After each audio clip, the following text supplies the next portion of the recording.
আসসালামু আলাইকুম, আমি ডাক্তার মোহাম্মদ আবু তাহের।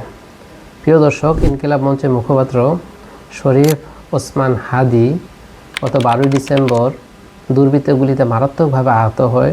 পরবর্তীতে তাকে ঢাকা মেডিকেল কলেজ হাসপাতালে ভর্তি করা হয়, সেখানে অপারেশন করা হয়। তার স্বাস্থ্যের অবস্থা অপরিবর্তিত থাকায় পরবর্তীতে তাকে এভারকেয়ার হাসপাতালে নিবিড় পর্যবেক্ষণের জন্য উন্নত চিকিৎসার জন্য তাকে প্রেরণ করা হয়। প্রিয় দর্শক, আজকে আপনাদেরকে শরীফ ওসমান হাদির সর্বশেষ অবস্থাটা জানাবো, কারণ সেখানকার যে কী অবস্থা এখন আমাদের আজকে অত্যন্ত গুরুত্বপূর্ণ বিষয়। বিশেষ করে ওখানকার যে সর্বশেষ চিকিৎসা ব্যবস্থা আপনাদের জানাচ্ছি। প্রিয় দর্শক, ডাক্তার মোহাম্মদ জাফর ইকবাল এভারকেয়ার হাসপাতালের সিনিয়র কোঅর্ডিনেটর, সিনিয়র কনসালটেন্ট, যিনি আজকে আপডেট দিচ্ছে আপনাদের অবগতির জন্য।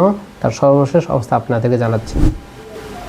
প্রিয় দর্শক, মেডিকেল বোর্ডে পর্যবেক্ষণের সিদ্ধান্ত হলো রোগীর মস্তিষ্ক মারাত্মকভাবে ক্ষতিগ্রস্ত হয়েছে। যেহেতু সার্জিক্যাল হস্তক্ষেপ সম্পন্ন হয়েছে, তাই বর্তমানে তাকে কনজারভেটিভ ম্যানেজমেন্টে রাখা হয়েছে। ব্রেন প্রোটেকশন প্রোটোকল অনুসরণ করে প্রয়োজনীয় সকল সাপোর্ট চালু থাকবে। শারীরিক অবস্থা কিছুটা স্থিতিশীল হলে পুনরায় ব্রেনের সিটি স্ক্যান করা হতে পারে।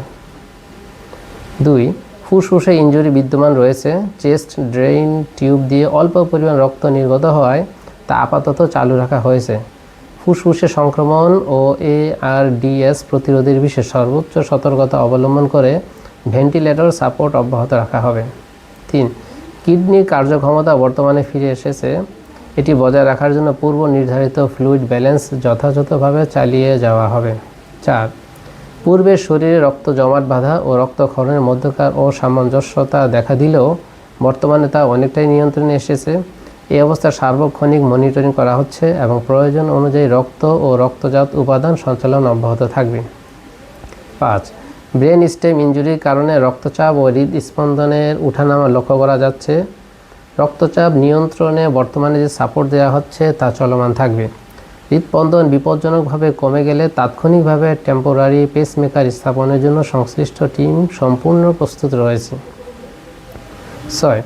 ঢাকা মেডিকেল কলেজ হাসপাতালের one stop crisis centre, radiology, ICU, anaesthesia, neurosurgery ও অন্যান্য সংশ্লিষ্ট বিভাগের চিকিৎসক ও সাপোর্টিভ স্টাফদের অসাধারণ ও মানবিক অবদানের জন্য এই মেডিকেল বোর্ড তাদের প্রতি আন্তরিক কৃতজ্ঞতা প্রকাশ করেছে।